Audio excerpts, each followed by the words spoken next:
ನಮಸ್ಕಾರ ಸ್ನೇಹಿತರೆ, ನಾನು ಇವತ್ತಿನ ತರಗತಿಯಲ್ಲಿ how to pass HSTR exam ಪ್ರೌಢಶಾಲಾ ಶಿಕ್ಷಕರ ನೇಮಕಾತಿ ಪರೀಕ್ಷೆಯನ್ನು ಯಾವ ರೀತಿಯಾಗಿರ್ತಕ್ಕಂಥ ನಾವು ಉತ್ತೀರ್ಣರಾಗಬೇಕು ಅನ್ನೋದ್ರ ಬಗ್ಗೆ ನಾನು ಹೇಳ್ತೀನಿ.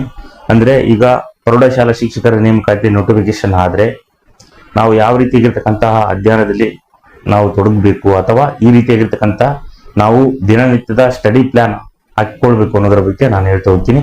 ನಾನು ನೋಡ್ಬೋದು ಹಿಂದಿನ ತರಗತಿಯಲ್ಲಿ ಹಲವಾರು ರೀತಿಯಾಗಿರ್ತಕ್ಕಂಥ ಬುಕ್ ಲಿಸ್ಟ್ ಆಗಿರ್ಬೋದು ಮತ್ತು ಸಿಲೆಬಸ್ ಮತ್ತು ಎಕ್ಸಾಮ್ ಪ್ಯಾಟರ್ನ್ ಬಗ್ಗೆ ನಾನು HSTR ಎಕ್ಸಾಮ್ ಹಲವಾರು ರೀತಿಯಾಗಿರ್ತಕ್ಕಂಥ ತರಗತಿಗಳನ್ನು ಮಾಡ್ತಾ ಹೋಗಿದ್ದೀನಿ. ಹಾಗಾಗಿ ಇವತ್ತಿನ ತರಗತಿಯಲ್ಲಿ ಕೂಡ ನಾನು ಏನಪ್ಪಾ ಅಂದ್ರೆ ಡೈಲಿ ಸ್ಟಡಿ ಪ್ಲಾನ್ ಬಗ್ಗೆ ಹೇಳ್ತಾ ಹೋಗ್ತೀನಿ. ಹಾಗಾದ್ರೆ ಯಾವ ರೀತಿ ನಾನು ದಿನನಿತ್ಯದ ಸ್ಟಡಿ ಪ್ಲಾನ್ ಹಾಕೊಳ್ಬೇಕು ಅನ್ನೋದ್ರ ಬಗ್ಗೆ ಹೇಳ್ತಾ ಹೋಗ್ತೀನಿ.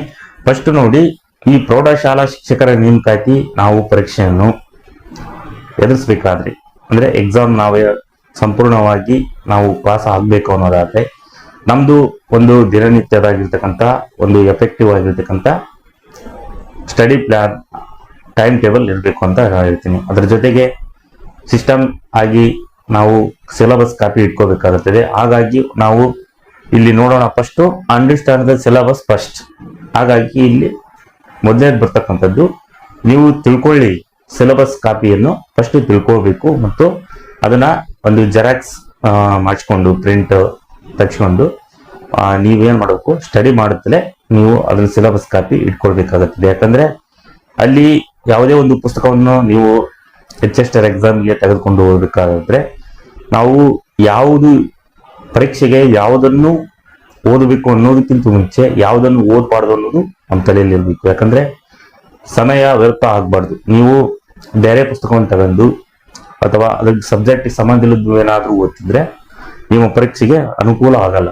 ಅಥವಾ ಮ್ಯಾಕ್ಸಿಮಮ್ ಓದಿದ್ರೆ ಏನೋ 1 ಅಥವಾ 2 ಮಾರ್ಕ್ಸಿಗೆ ಅಷ್ಟೇ ನಿಮಗೆ ಅನುಕೂಲವಾಗಬೇಕು. ಹಾಗಾಗಿ ಸಿಲೆಬಸ್ ಕಾಪಿ ಏನಾದ್ರೂ ಇಟ್ಕೊಂಡ್ರೆ ನಿಮಗೆ ಸಿರಲ್ ವೈಸ್ ಅಲ್ಲಿ ಇರ್ತಕ್ಕಂತಹ ಏನಪ್ಪಾ ಅಂದ್ರೆ ವಿಷಯಗಳ ಬಗ್ಗೆ ನೀವು ಓದ್ಕೊಂತ ಹೋದ್ರೆ ನಿಮಗೇನಪ್ಪಾ ಅಂದ್ರೆ ಸಂಪೂರ್ಣವಾಗಿ HSTR ಎಕ್ಸಾಮ್ಗೆ ಸ್ಟಡಿ ಮಾಡ್ದಂಗೆ ಆಗುತ್ತೆ ಅಂತ ನಾನು ಹೇಳ್ಬೋದು.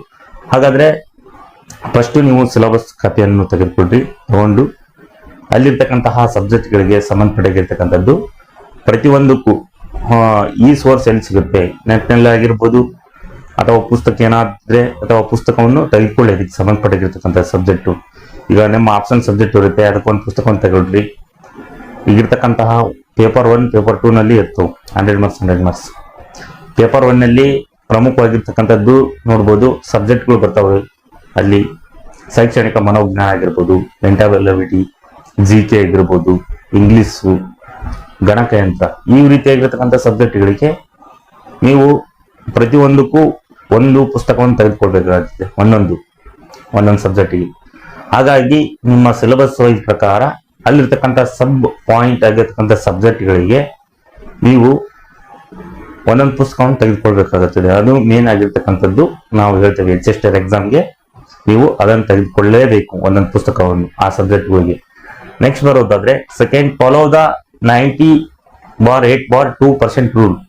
ಈ HSTR ಎಕ್ಸಾಮ್ ನಲ್ಲಿ ಫಸ್ಟ್ 90% ಆಗಿರ್ತಕ್ಕಂಥ CET.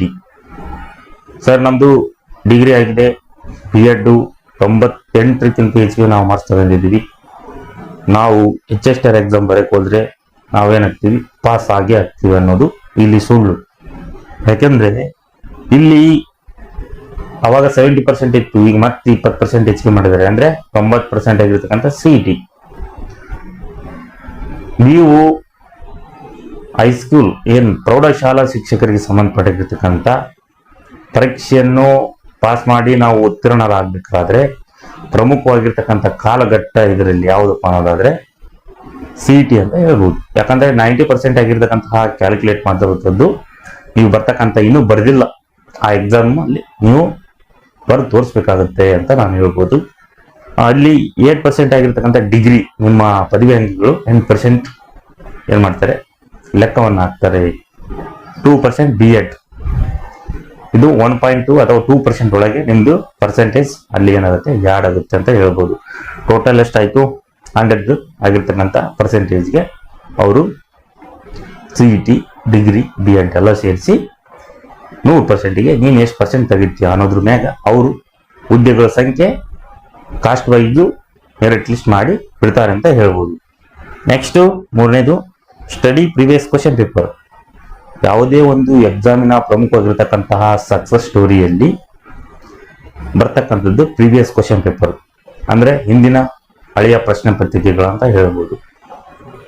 ಅಲ್ಲಿ ಹಳೆಯ ಪ್ರಶ್ನೆ ಪತ್ರಿಕೆಗಳು ನಾವು ಮುಂದೆ ಎಕ್ಸಾಮ್ ಬರೀರ್ತಕ್ಕಂಥ ಯಾವ ರೀತಿ ಇರ್ತಕ್ಕಂತಹ ಪ್ಯಾಟರ್ನ್, ಸಿಸ್ಟಮ್, ಕ್ವಶನ್ ಯಾವ ರೀತಿ ತೆಗಿತಾರೋ ಅನ್ನೋದ್ರ ಬಗ್ಗೆ ನಾವು ತಿಳ್ಕೊಂತೀವಿ ಅಂತ ಹೇಳ್ಬೋದು. ಅದು ಪ್ರಮುಖವಾಗಿರ್ತಕ್ಕಂಥದ್ದು. ನೆಕ್ಸ್ಟ್ ಬರೋದಾದ್ರೆ ನಾಲ್ಕನೇದು ಇಂಪಾರ್ಟೆಂಟ್ GK ಟಾಪಿಕ್ಸ್. ನೀವೇನ್ ಮಾಡ್ರಿಪ್ಪ ಅನ್ನೋದಾದ್ರೆ ಪ್ರಮುಖವಾಗಿ GK ಟಾಪಿಕ್ಸ್ ಇಂಪಾರ್ಟೆಂಟ್ ಅನ್ನೋದಾದ್ರೆ ಈಗ ನ್ಯೂಸ್ ಪೇಪರ್ ಆಗಿರ್ಬೋದು, ಅಲ್ಲಿ ಬರ್ತಕ್ಕಂಥದ್ದು ನೀವು ಹಲವಾರು ರೀತಿಯಾಗಿರ್ತಕ್ಕಂಥ GKಗೆ ಸಂಬಂಧಪಟ್ಟಾಗಿರ್ತಕ್ಕಂಥ ಏನಪ್ಪಾ ಅಂದ್ರೆ ಮಾಹಿತಿಯನ್ನು ತೆಗೆದುಕೊಳ್ಬಹುದು. ಅಲ್ಲಿ ಇಂಪಾರ್ಟೆಂಟ್ GK ಟಾಪಿಕ್ಸ್ ಅನ್ನೋದಾದ್ರೆ ಯಾವುದೇ ಸಬ್ಜೆಕ್ಟ್ ನಲ್ಲಿ GK ಕೇಳ್ಬೋದು. ಬರೀ ಕರೆಂಟ್ ಅಫೇರ್ಸು, ಸೋಷಿಯಲ್, ಇದಕ್ಕೆ ಸಂಬಂಧ ಇಲ್ಲ, ವಿಜ್ಞಾನಕ್ಕೆ ಸಂಬಂಧಪಟ್ಟಾಗಿರ್ತಕ್ಕಂಥ ಕ್ವಶನ್ ಕೇಳ್ಬೋದು. GK ಇತಿಹಾಸಕ್ಕೆ ಸಂಬಂಧಪಟ್ಟಾಗಿರ್ತಕ್ಕಂಥ ಕ್ವಶನ್ ಕೇಳ್ಬೋದು, ಇಲ್ಲ ಸಂವಿಧಾನಕ್ಕೆ ಸಂಬಂಧಪಟ್ಟಾಗಿರ್ತಕ್ಕಂಥ ಕ್ವಶನ್ ಕೇಳ್ಬೋದು, ಅಥವಾ ಭೌಗೋಳಶಾಸ್ತ್ರಕ್ಕೆ ಸಂಬಂಧಪಟ್ಟಾಗಿರ್ತಕ್ಕಂಥ ಕ್ವಶನ್ಗಳು ಕೇಳ್ಬೋದು, ಅಥವಾ ಗಣಿತಕ್ಕೆ ಸಂಬಂಧಪಟ್ಟಾಗಿರ್ತಕ್ಕಂಥದ್ದು ಏನಾದ್ರೂ ಕೇಳ್ಬೋದು, ಅಥವಾ ಗಣಿತ ದಿನವನ್ನ ಯಾವ್ದು ಆಚರಣೆ ಮಾಡ್ತಾರೆ ಅದು GKನೇ ಬರುತ್ತೆ. ಹಾಗಾಗಿ GK ನೀವು ಆಗಿರ್ತಕ್ಕಂಥದ್ದು ನೆಗ್ಲೆಕ್ಟ್ ಮಾಡಂಗಿಲ್ಲ. 25 ಮಾರ್ಕ್ಸ್ ಇರುತ್ತೆ, ಅಲ್ಲಿ ಕೌಂಟಿಂಗ್ ಪರ್ಸೆಂಟೇಜ್ ಆಗುತ್ತೆ. ಹಾಗಾಗಿ ನೀವು ಪ್ರಮುಖವಾಗಿ GK ಟಾಪಿಕ್ಸ್ ಇಂಪಾರ್ಟೆಂಟ್ ಆಗಿ ಓದಬೇಕಾಗುತ್ತದೆ, ಇದನ್ನ ನೆಗ್ಲೆಕ್ಟ್ ಮಾಡಂಗಿಲ್ಲ ಅಂತ ಹೇಳ್ಬೋದು. Next subject preparation. ಏನ್ ಸಬ್ಜೆಕ್ಟ್ ಪ್ರಿಪರೇಷನ್? ಈ HSTR ಎಕ್ಸಾಮ್ ನಲ್ಲಿ ಪೇಪರ್ 2 ನಲ್ಲಿ 100 ಮಾರ್ಕ್ಸ್ ಇರುತ್ತೆ. ನಿಮ್ಮ ಸಬ್ಜೆಕ್ಟ್ ಪೇಪರ್ ಕನ್ನಡ ಆಗಿರ್ಬೋದು, ಇನ್ನೊಂದು ಸಬ್ಜೆಕ್ಟ್ ಆಗಿರ್ಬೋದು, ಯಾವುದೇ ಅವರು ಯಾರ್ಯಾರು ಶಿಕ್ಷಕರು ಬರೀತಾರೆ ಅದಕ್ಕೆ ಸಂಬಂಧಪಟ್ಟಾಗಿರ್ತಕ್ಕಂಥ ಅಲ್ಲಿ 80 ಮಾರ್ಕ್ಸ್ ಏನ್ ಸಬ್ಜೆಕ್ಟ್ ಪೇಪರು, ಅದಕ್ಕೆ ಸಂಬಂಧಪಟ್ಟಾಗಿರ್ತಕ್ಕಂಥ 20 ಮಾರ್ಕ್ಸ್ ಪೆಡಾಗಜಿ ಸಬ್ಜೆಕ್ಟ್ ಇರುತ್ತೆ. ಹಾಗಾಗಿ ನೀವು ಸಬ್ಜೆಕ್ಟ್ ಸ್ಕೋರ್ ಮಾಡ್ಬೇಕಾದ್ರೆ ಅಂದ್ರೆ ನೀವು ಈ ಸಬ್ಜೆಕ್ಟ್ ಪ್ರಿಪರೇಷನ್ ಅತಿ ಹೆಚ್ಚು ಮಾಡಬೇಕಾಗುತ್ತದೆ, ಇಂಪಾರ್ಟೆಂಟ್ ಆಗಿರ್ತಕ್ಕಂಥದ್ದು. ಅದಕ್ಕೆ ಸಂಬಂಧಪಟ್ಟಿರ್ತಕ್ಕಂಥ ನಿಮಗೆ 1 or 2 ಬುಕ್ ಅನ್ನು ತೆಗೆದುಕೊಳ್ಳಿ. ಸಂಬಂಧಪಟ್ಟಿರ್ತಕ್ಕಂಥ ಗೋರ್ಮೆಂಟ್ ಏನಪ್ಪಾ ಅಂದ್ರೆ ಸೋರ್ಸ್ ತಗೊಳ್ಬೇಕು, ಟೆಕ್ಸ್ಟ್ ಬುಕ್ ಬರ್ದಿರ್ತಕ್ಕಂಥದ್ದು ಮತ್ತು ಅಥೆಂಟಿಕ್ ಆಗಿರ್ತಕ್ಕಂಥ ಬುಕ್ಸ್ ಗಳನ್ನು ತಗೊಂಡು ಓದಬೇಕು. ಇದಕ್ಕೆ ಸಬ್ಜೆಕ್ಟ್ ಪೇಪರ್ಗೆ ಅಂತ ಹೇಳ್ತೀನಿ. ನೆಕ್ಸ್ಟ್ ಮಾಕ್ ಟೆಸ್ಟ್ ಅನ್ನು ಅಟೆಂಡ್ ಮಾಡಿ. ಯಾವುದೇ ರೀತಿಯಾಗಿರ್ತಕ್ಕಂಥ ವೆಬ್ಸೈಟ್ ನಲ್ಲಿ ಫ್ರೀ ಆಗಿರ್ತಕ್ಕಂಥ ಹಲವಾರು ರೀತಿಯ ಟೆಲಿಗ್ರಾಮ್ ಆಗಿರ್ಬೋದು ವೆಬ್ಸೈಟ್ ನಲ್ಲಿ ನೀವು ಹೋಗಿದೆ ಅಂದ್ರೆ ಮಾಕ್ ಟೆಸ್ಟ್ ಕೆಲವೊಂದು ಬರ್ತಾವೆ, ಉಚಿತವಾಗಿಯೇ ಬರ್ತಾವು, ಅಥವಾ ಇನ್ನೇನಾದ್ರೂ ಪೇಡ್ ಇದ್ರೆ ತಗೊಳ್ರಿ. ನಿಮ್ಗೆ ಸಂಬಂಧಪಟ್ಟಾಗಿರೋದಕ್ಕೆ ಯಾವುದೇ ಒಂದು ಸೀರೀಸ್ ಇಷ್ಟ ಆಗಿದ್ರೆ ಅದಕ್ಕೆ ಮಾಕ್ ಟೆಸ್ಟ್ ನೀವು ಇಂಪಾರ್ಟೆಂಟ್ ಆಗಿರ್ತಕ್ಕಂಥದ್ದು ಏನಂತಂದ್ರೆ ಪ್ರಮುಖವಾಗಿರ್ತಕ್ಕಂಥದ್ದು. ಜೊತೆಗೆ ನಾನು ಮಾಕ್ ಟೆಸ್ಟ್ ತಗೊಳಲ್ಲ ಅನ್ನೋದ್ರು ಕೊನೆ ಹಂತ ನೀವು ಏನಪ್ಪ ಅಂದ್ರೆ MCQ ಆದ್ರೂ ಓದ್ಬೇಕಾಗುತ್ತದೆ. ಅದು MCQ multiple choice questions. Daily ನೀವೇನ್ ಮಾಡ್ಬೇಕು ಅಂದ್ರೆ ಕನಿಷ್ಠ ಒಂದು 50ರಿಂದ 100 MCQ ಅನ್ನು ನೀವು ಒಂದು ಸಬ್ಜೆಕ್ಟ್ ಮೇಲೆ ಬಿಡಿಸ್ತಾ ಹೋಗ್ಬೇಕು. ಇವತ್ತು GK ತಗೊಂಡ್ರೆ ನೆಕ್ಸ್ಟ್ ಇನ್ನೊಂದು ಸಬ್ಜೆಕ್ಟ್ ಸೈಕಾಲಜಿಗೆ ಆಗಿರ್ಬೋದು, ಮೆಂಟಲ್ ಎಬಿಲಿಟಿ ಒಂದು 50 ದಿನ, ಮತ್ತೆ ನೆಕ್ಸ್ಟ್ ಸಂಡೇಗೆ ಸಂಬಂಧಪಟ್ಟಿದ್ದ ಓಟು ರಿವಿಷನ್ ಮಾಡಿ ಮತ್ತೊಂದು ಸಬ್ಜೆಕ್ಟ್ಗೆ 50 ಅಥವಾ 100 ಮಾರ್ಕ್ಸ್ ಗಳನ್ನು ಏನ್ ಮಾಡಿದ್ರು MCQ ಚಾಲೆಂಜಸ್ ತಗೋಬೇಕು. ನಿಮ್ಗೇನಾಗುತ್ತೆ ಎಕ್ಸಾಮ್ ನಲ್ಲಿ ನಿಮ್ಗೆ ಹೆದರಿಕೆ ಆಗಲ್ಲ. ಅದೇ ಮಲ್ಟಿಪಲ್ ಚಾಯ್ಸ್ ಕ್ವಶನ್ಗಳು ಬಿಡಿಸೋದ್ರಿಂದ ನಿಮ್ಗೆ ಅನುಕೂಲ ಆಗುತ್ತೆ ಅಂತ, ಅಥವಾ ಆತ್ಮವಿಶ್ವಾಸ ಕೂಡ ಬೆಳಿತೈತೆ ಅಂತ ಹೇಳ್ಬೋದು. ಇದು HSTR ಎಕ್ಸಾಮ್ಗೆ ಸಂಬಂಧಪಟ್ಟಿರ್ತಕ್ಕಂಥ ನಾನು ಹಲವಾರು ರೀತಿಯಾಗಿರ್ತಕ್ಕಂಥ ಎಕ್ಸಾಮ್ ಟಿಪ್ಸ್ ಏನಂತಂದ್ರೆ ಕೊಡ್ತಾ ಹೋಗಿದ್ದೀನಿ. Strategy, daily study plan.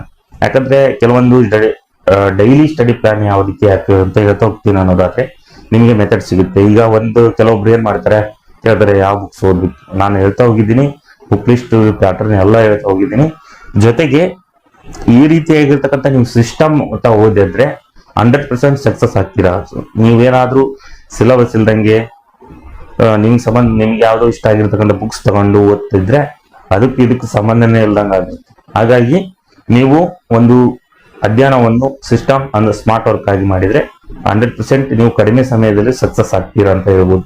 ಕೊನೆಯ ಪಕ್ಷ ಈಗ ನೋಟಿಫಿಕೇಶನ್ ಆಗಿಲ್ಲ, ಇವತ್ತಿನಾದ್ರೂ ಕುಂತ್ರು ನೀಟಾಗಿ ನೀವು ಸ್ಟಡಿ ಪ್ಲಾನ್ ಹಾಕಂದ್ರೆ ನೀವು ಬರ್ತಕ್ಕಂಥ ಮುಂದಿನ ದಿನಗಳಲ್ಲಿ ನೋಟಿಫಿಕೇಶನ್ ಅವರು ಈ ಶೀಘ್ರದಲ್ಲೇ ಅಂತಿದ್ರೆ ಆ ಶೀಘ್ರದಲ್ಲೇ ನೀವು ಎಕ್ಸಾಮ್ ಅನ್ನು ಏನ್ ಮಾಡುದು ಪಾಸ್ ಮಾಡಬಹುದು ಅಂತ ನಾನು ಹೇಳ್ತೀನಿ. ಹಾಗಾಗಿ ನಾನು ನೋಡ್ಬೋದು ಈ HSTR ಗೆ ಸಂಬಂಧಪಟ್ಟಿರ್ತಕ್ಕಂಥ ನಾನು ಹಲವಾರು ರೀತಿಯಾಗಿರ್ತಕ್ಕಂಥ ಕ್ಲಾಸಸ್ ಕೂಡ ಮಾಡ್ತಾ ಹೋಗಿದ್ದೀನಿ. ಹಾಗಾಗಿ ಯಾರ್ಯಾರು ಈ ಚಾನಲ್ ಹೊಸದಾಗಿ ನೋಡ್ತಿದ್ರು ಎಲ್ಲ ಸ್ನೇಹಿತರು ಈ ಚಾನಲ್ ಸಬ್ಸ್ಕ್ರೈಬ್ ಮಾಡ್ಕೊಳ್ಳಿ. ಜೊತೆಗೆ ಲೈಕ್ ಅಂಡ್ ಕಾಮೆಂಟ್ ಮಾಡಿ. ನಿಮ್ಗೆ ಏನಾದ್ರೂ ಡೌಟ್ ಇದ್ರೆ ಪ್ರಶ್ನೆಗಳನ್ನು ಕೇಳಬೇಕು ಅನಿಸಿದ್ರೆ ಕಾಮೆಂಟ್ ಮೂಲಕ ತಿಳಿಸಿ, ನಾವು ಅದಕ್ಕೆ ಉತ್ತರವನ್ನು ಕೂಡ ಕೊಡ್ತೀವಿ ಅಂತ ಹೇಳಿ ನಾನು ಮುಂದಿನ ತರಗತಿಯಲ್ಲಿ ಈ HSTR ಎಕ್ಸಾಮ್ ಅಂದ್ರೆ ಶಿಕ್ಷಕರ ನೇಮಕಾತಿಗೆ ಸಂಬಂಧಪಟ್ಟಾಗಿರ್ತಕ್ಕಂಥದ್ದು PSTR ಆಗಿರ್ಬೋದು, GPSTR, HSTR ಎಕ್ಸಾಮ್ ಪ್ರತಿಯೊಂದು ಎಕ್ಸಾಮ್ ಪ್ಯಾಟರ್ನ್, ಬುಕ್ ಲಿಸ್ಟ್ ಮತ್ತು ಅದಕ್ಕೆ ಸಂಬಂಧಪಟ್ಟಾಗಿರ್ತಕ್ಕಂಥ ಕ್ಲಾಸಸ್ ಕೂಡ ಮಾಡ್ತಾ ಹೋಗಿದ್ದೀವಿ, ಕೂಡ ಮುಂದೆ ಕೂಡ ನಾವು ಮಾಡ್ತೀವಿ. ಹಾಗಾಗಿ ಚಾನಲ್ ಅನ್ನು ನೀವು ಮರದೇ ಸಬ್ಸ್ಕ್ರೈಬ್ ಮಾಡಿಕೊಂಡು ಮುಂದಿನ ತರಗತಿಗಳನ್ನು ವೀಕ್ಷಣೆ ಮಾಡಿ ಅಂತ ಹೇಳಿ, ನಾನು ಮುಂದಿನ ತರಗತಿಯಲ್ಲಿ ಬೇರೆ ವಿಷಯದೊಂದಿಗೆ ಸಿಗ್ತೀನಿ ಅಂತ ಹೇಳಿ ಈ ತರಗತಿಯನ್ನು ಮುಗಿಸ್ತಿದ್ದೀನಿ. ಎಲ್ಲರಿಗೂ ಧನ್ಯವಾದಗಳು.